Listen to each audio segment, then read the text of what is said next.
So in the home stretch of this presentation, we will talk about correlations between the three theories, as well as implications for educators to use practically. So we'll start with foundational correlations, and I liked to divide these up just because this is the way my brain works, and kind of seeing visually how all of these come together. And so I've labeled each of the parts based on the theory, but every bit of information on here correlates with each other. And so constructivism is mainly based on a systematic logical events or steps, which guide the learner from hypothesizing to concluding. You can also see this in schema theory, where students are encouraged to incorporate what they've previously learned into current experiences. And they do that through thinking about their thinking and guiding them through hypothesizing to concluding.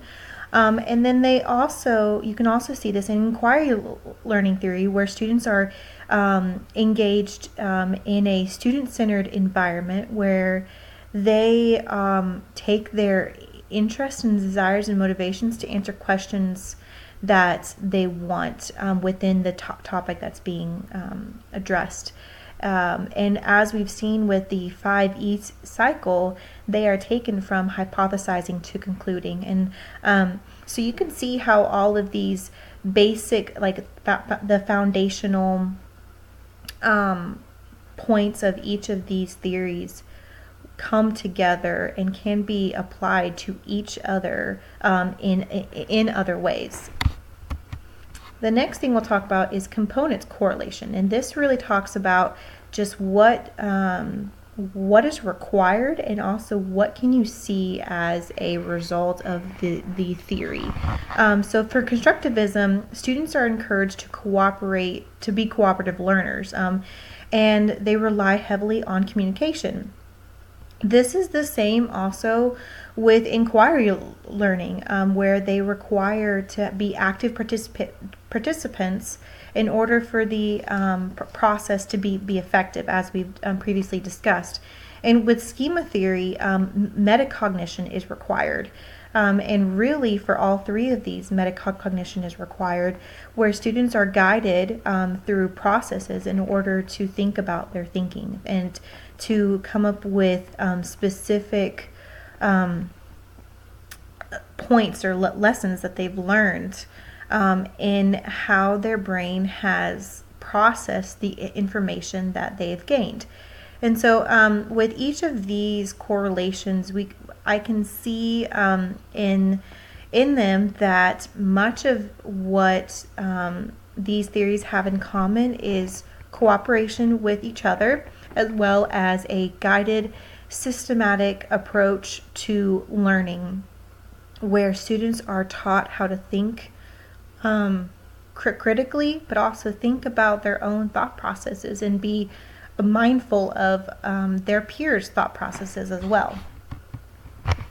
So some of the practical applications for classroom teachers, this is kind of the climax to our discussion here. We'll talk about how we can take some of this information that seems all fine and dandy when you're given this information in a presentation, but how do I take this and apply it to what I'm doing now? And this part is really probably the most important part, because in today's educational world, it is very difficult to incorporate new time-consuming applications into the classroom because of all the things that are required for educators, and that is and that's just how it is today. And so I really wanted to give some practical applications that can be given that are common sense, some things that good educators already do, but that also you can expand on and kind of tweak what you're already doing so that you can get more of a more from your day-to-day lessons, and apply some of these theories within your classroom, whether you're teaching science on the elementary school level or you're teaching social studies on the high school level, and everything in between. These theories can be applied. And so let's look at some of those strategies and some of those applications that we can use. And as you can see, I've used Miss Frizzle from the Magic School Bus. And I grew up watching this show, but really as I was thinking and as I was researching these theories, I was trying to figure out an appropriate visual that would incorporate all of these theories together. And really, Miss Frizzle is the embodiment of inquiry learning, of schema theory, and of constructivism, where she guides her students in inquiry and in learning and helping them feel safe within their environment. She encourages her students through curiosity. She teaches them through modeling how to formulate questions, how to follow through with steps to discover an answer.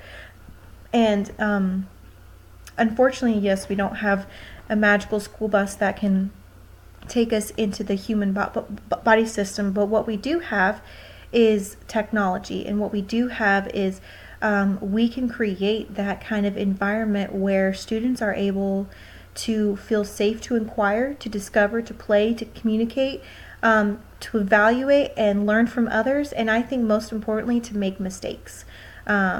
And where students feel that it is okay to make mistakes as long as we evaluate what those mistakes are and learn from them. And Miss Frizzle does a really good job embodying that mindset, where she provides ways for students to learn and discover freely and independently. And you don't often see in the episodes that she would stand in front of the class lecturing, but majority of the time the students are engaged in communication and in discussion within themselves, and then they are given experiences to base their conclusions on. And so some of the ways that we can provide experiences with our students is through technology. And really through technology, now it is, I know in my school it is a requirement to integrate technology, and for many schools it is a requirement now to integrate technology. But what does it mean really to integrate technology within your class? And I have seen where it can be very easy to, if you're not comfortable within the technology world, to allow students just to have access to technology within their classroom, but not really to facilitate learning through technology. And it can be really a double-edged sword. I'm fully aware of this, as my school is a one-to-one school where every child is given a laptop, and this can either be a really good thing where students are given endless information, or it can be a distraction depending on how it is used and how is it facilitated in the classroom. So one of the things that you can do just practically is engaging students through inquiry learning using technology. And so giving students a specific task to look up, giving them direction through technology. And one of the ways that I have seen I can capture students' attention, especially on the middle school level, where it is difficult to reorient their attention to what I want it to be on, is through digital field trips. And this is where students who may not otherwise have the opportunity to go and explore new places and sites, or even new concepts, whether that be through science and the human body, or through social studies, going to various places in the world. I know through our reading class, we often read about various historical places and people and events in the past. And so it gives them opportunity to gain those experiences through technology. And another thing that I do to help students facilitate their own learning is through WebQuest. And this is just kind of like a map. I give them a map of, this is where I want you to start, and I give them a website to go to, and it's a maze, really, of when they complete that task, they are directed to go to another place where they're either to complete a game, do a quiz, an activity, talk with their peers in a forum discussion. And so it's using multiple aspects of technology that guides them through the process of learning without me doing things as far as lecturing to them, but it gives them kind of a individualized forum where I can easily modify this for my students with special needs, where I can give them more support. And then for my students who can handle more on their own, I can give them more challenging problems where it's not necessarily more work, but it's more challenging, so that they are engaged throughout the entire process and don't become bored. So the last thing we'll talk about is takeaways and lessons that I've learned throughout this process. And really, I can sum this down to three things. I've learned that how various theories, such as the three that we've discussed, can be used in conjunction with one another to create a well-rounded classroom environment. And it was, in my educational experience, it's been more of pick one theory and make that your theory. And really what I've learned through this process is you can take multiple theories and combine them into one classroom. I've also learned how to better utilize these theories to encourage my students to use their interest and natural talents to complete tasks that would otherwise be very difficult for them. And so this is specifically for inquiry learning, or really anything that requires them to think critically on their own.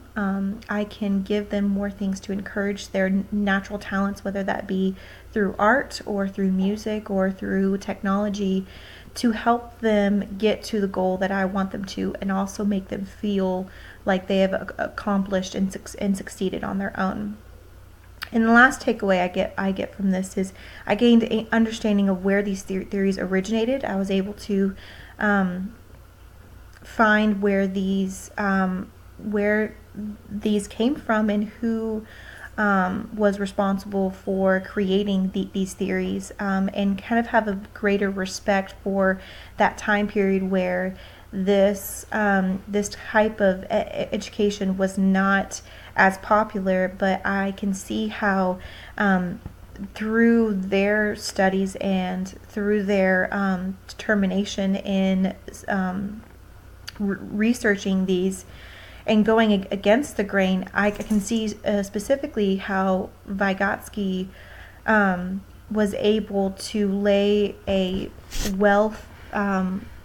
foundation for even educators now, where we are still using his techniques that have been in place for a long time. So that is what I've learned, and I hope that you gain some insight in this presentation, that maybe you've learned a thing or two, and also that we can take some of these things and apply it to our own classrooms.